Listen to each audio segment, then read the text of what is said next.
Le Deutéronome, chapitre 10. En ce temps-là, l'Éternel me dit, taille 2 tables de pierre comme les premières, et monte vers moi sur la montagne. Tu feras aussi une arche de bois. J'écrirai sur ces tables les paroles qui étaient sur les premières tables que tu as brisées, et tu les mettras dans l'arche. Je fis une arche de bois d'acacia, je taillai 2 tables de pierre comme les premières, et je montai sur la montagne les 2 tables dans ma main. L'Éternel écrivit sur les tables ce qui avait été écrit sur les premières, les 10 paroles qu'il vous avait dites sur la montagne du milieu du feu, le jour de l'assemblée. Et l'Éternel me les donna. Je retournai et je descendis de la montagne, je mis les tables dans l'arche que j'avais faite, et elles restèrent là comme l'Éternel me l'avait ordonné. Les enfants d'Israël partirent de Bééroth Béné Yaakan pour Moséra. C'est là que mourut Aaron et qu'il fut enterré. Éléazar son fils lui succéda dans le sacerdoce. Ils partirent de là pour Gudgoda, et de Gudgoda pour Yotbata, pays où il y a des cours d'eau. En ce temps-là, l'Éternel sépara la tribu de Lévi et lui ordonna de porter l'arche de l'alliance de l'Éternel, de se tenir devant l'Éternel pour le servir et de bénir le peuple en son nom, ce qu'elle a fait jusqu'à ce jour. C'est pourquoi Lévi n'a ni part ni héritage avec ses frères. L'Éternel est son héritage, comme l'Éternel ton Dieu le lui a dit. Je restai sur la montagne comme précédemment 40 jours et 40 nuits.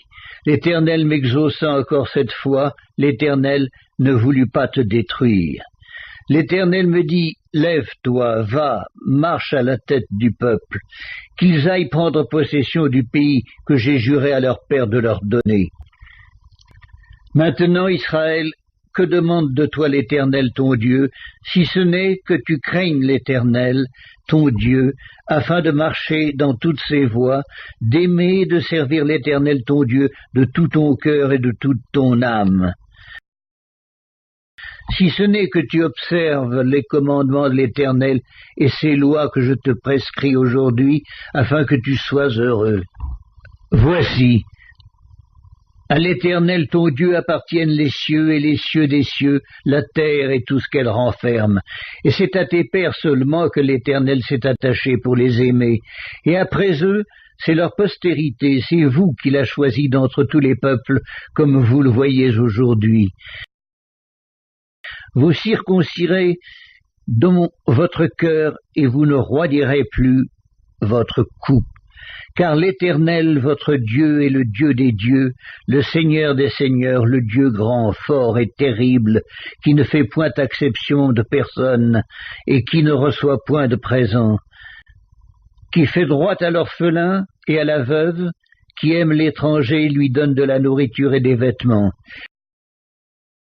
Vous aimerez l'étranger, car vous avez été étrangers dans le pays d'Égypte. Tu craindras l'Éternel ton Dieu, tu le serviras, tu t'attacheras à lui, et tu jureras par son nom. Il est ta gloire, il est ton Dieu, c'est lui qui a fait au milieu de toi ces choses grandes et terribles que tes yeux ont vues.